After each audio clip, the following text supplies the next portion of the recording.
L'armée populaire de libération progresse ainsi à chaque petite bataille. Elle analyse toutes les techniques et les stratégies américaines. C'est presque une obsession à Pékin. Le développement militaire chinois est entièrement tourné vers une confrontation avec les États-Unis. En 1996, la Chine a compris que les porte-avions étaient la principale menace. Elle a donc cherché à développer des armes pour les contrer. Il y a plusieurs choses que les Chinois ont fait au cours des dernières années pour améliorer leur potentiel. Par exemple, ils ont construit un grand nombre de sous-marins, des sous-marins diesel, plus sophistiqués. Et contrairement à ce que beaucoup de gens pensent, beaucoup de sous-marins diesel sont plus silencieux que certains sous-marins nucléaires. Ils sont très difficiles à repérer. Les Chinois ont développé un grand nombre de ces nouveaux types de sous-marins diesel. Ils ont aussi mis au point de nouveaux navires de guerre de surface.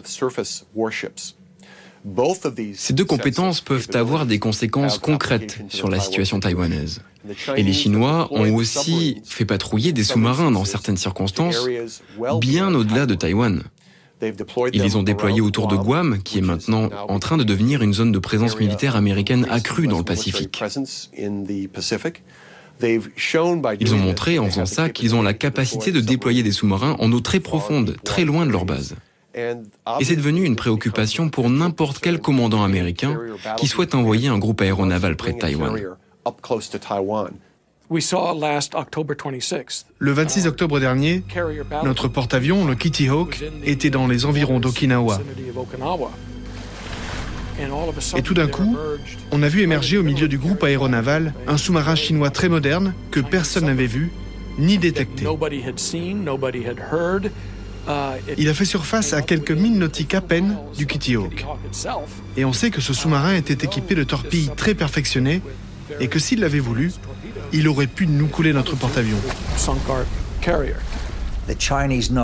Les Chinois savent que nous sommes militairement dépendants de deux choses en Asie. Numéro 1, les satellites. Numéro 2, les porte-avions. Eh bien, ils nous ont montré qu'ils peuvent neutraliser ces deux forces.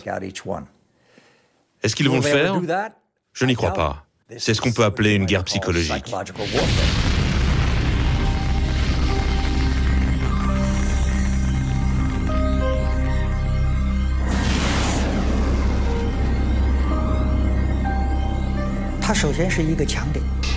Les satellites, c'est un point fort américain. Mais si on regarde bien, ça peut être aussi un point faible. Avec ces satellites, les États-Unis peuvent déployer tout leur réseau de communication. Et c'est une faiblesse. Aujourd'hui, on a pu le vérifier lors des derniers conflits. L'armée américaine dépend trop de son électronique et des satellites. Cette dépendance aux satellites me fait penser à la légende grecque. Vous savez, le géant Achille qui était invincible, sauf si on atteignait son talon. Eh bien, les satellites, c'est un peu le talon d'Achille américain.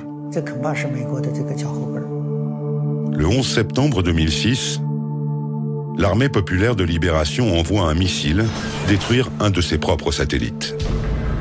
L'explosion spatiale est évidemment immédiatement détectée au Pentagone. Il y a un peu d'affolement à Washington. Personne n'avait prévu cette initiative chinoise.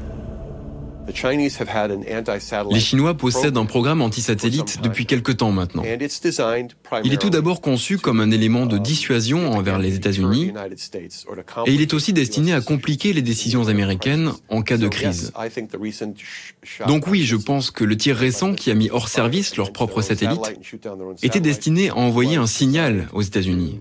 À leur dire qu'ils ne sont pas prêts à rester tranquillement dans leur coin et à laisser les États-Unis conserver une influence prédominante.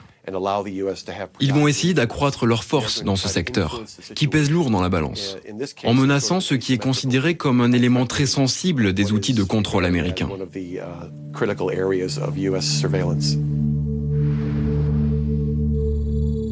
L'armée chinoise a aussi développé un autre système pour aveugler les satellites américains. Des lasers géants qui ne les détruisent pas, mais qui les aveuglent suffisamment pour les rendre inutiles. Ça n'est pas de la science-fiction, mais une technologie déjà en service. Et puis, il existe une arme plus terrible encore, une arme que les Américains ou les Français maîtrisent déjà et que l'armée chinoise a développée en priorité. Les Chinois ont étudié très attentivement la dépendance américaine vis-à-vis du spectre électromagnétique. L'utilisation des communications et d'un réseau entre les satellites, les navires et le système de commandement sur le champ de bataille. Ils ont vu ce qui s'était passé pendant la première guerre du Golfe, ce qui s'était passé au Kosovo. Ils ont observé en Afghanistan et la deuxième guerre du Golfe. Et ils se sont rendus compte que nous sommes de plus en plus dépendants du spectre électromagnétique et de la qualité des communications. L'arme à impulsion électromagnétique, qui est créée en faisant exploser une arme nucléaire, grille généralement les transistors et empêche ce genre de communication. L'arme à impulsion électromagnétique déclenche à partir d'une explosion nucléaire une onde électromagnétique. Lorsque cette onde atteint des bateaux ou des avions, elle détruit instantanément tous les équipements électroniques embarqués. Personne ne meurt si on est suffisamment loin de l'explosion nucléaire. Mais les bâtiments de guerre américains, totalement dépendants de l'électronique, seraient immédiatement hors service. Le rapport du Pentagone décrit une arme qui utilise une explosion nucléaire pour générer une arme à impulsion électromagnétique, autrement dit EMP. J'ai demandé à des responsables du Pentagone pourquoi vous ne dites pas qu'ils ont généré leur EMP de façon conventionnelle. Et ils ont répondu, nous ne voulons pas qu'ils sachent que nous le savons. L'EMP généré de façon conventionnelle pose moins de problèmes et est plus utilisable ou plus pratique, car lorsque vous l'employez, il n'y a pas de retombée nucléaire. Il y aura moins de protestations internationales. Ils possèdent déjà cette arme.